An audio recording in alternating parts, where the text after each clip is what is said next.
on va poursuivre la deuxième partie du message. Donc, je disais que si ce que le Seigneur voudra que je donne le message à une personne qui ne parle pas français et que peut-être elle est congolaise, ou elle est gabonaise, ou je ne sais pas moi, ou elle est chinoise, ou elle est je ne sais pas quoi, le Seigneur va permettre que je parle. Mais bien aimé, tout est clair. Et vous allez voir que c'est une catégorie de personnes. Regardez très bien sur les réseaux, par exemple.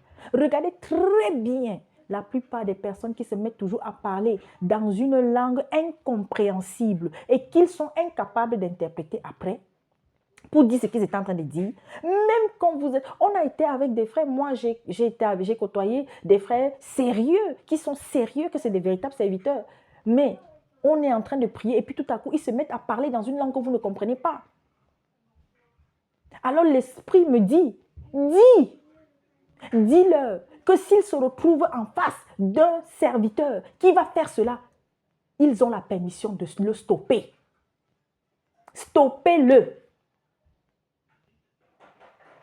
Ou vous attendez quand il a fini. Et puis, prenez courage. Ayez ce courage de lui dire, frère, tout à l'heure on priait. Tu t'es mis à parler une langue qu'on ne comprenait pas et il n'y a personne qui a interprété. Si toi tu as alors l'interprétation, pardon, dis-nous. Ayez le courage de faire ça. Vous savez, la chambre dans laquelle je suis avec mes autres mamans, on a eu, à plus d'une fois, à être avec des bien-aimés, quand on est en train de prier comme ça, et puis il y a une soeur, au début, nous on continuait parce que j'avais déjà dit aux sœurs que si on se retrouve un jour avec une personne qui va faire comme ça, ne soyez pas dans la panique, laissez qu'on finisse. Et quand on a fini, on va interpeller maintenant la sœur et on va lui demander, maman, est-ce que tu peux nous interpréter ce que tu es en train de dire? Et vous savez quoi? À plus d'une fois où on a eu une personne qui faisait ça, c'est toujours les mêmes réponses. Moi-même, je ne sais même pas ce que je dis, c'est que ça me prend seulement et je fais ça depuis, hein, le parler en langue là, c'est depuis, ce n'est pas... Non, tout est clair. Mais bien aimé, soyons fermes chaque jour davantage. C'est pour aider nos frères, c'est pour nous aider nous-mêmes.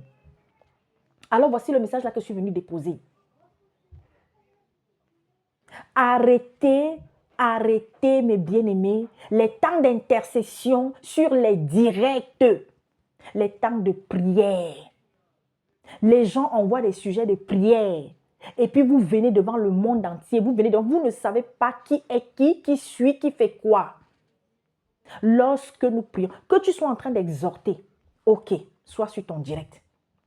Que tu sois en train, je ne sais pas moi, de faire une interpellation ou un enseignement, ok, sois sur ton direct. Parce que Jésus-Christ, quand il enseignait devant des foules souvent.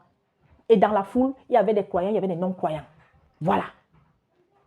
Mais lorsque nous lisons, qui peut me sortir plusieurs passages de la Bible où Jésus-Christ s'est retrouvé en pleine foule, en train d'avoir des temps de prière de façon intense, longue. Ça ne veut pas dire qu'il n'a jamais prié devant les gens. Attention, n'oublions pas, il y a des gens qui l'ont interpellé pour des guérisons, non? Et il y a eu des guérisons qu'il a fait dans l'intimité aussi. Donc, ce n'était pas tout le temps que Jésus accomplissait. Mais quand maintenant lui-même, il voulait se retrouver dans une intimité, il voulait avoir un moment de prière. Combien de fois il s'est éclipsé? Combien de fois il s'est retrouvé seul? Ou alors, il pouvait prendre 2 ou 3. Ou alors, c'est quand ils étaient ensemble, il était avec les disciples, ils avaient leur temps. Donc, mais bien aimés, faisons attention.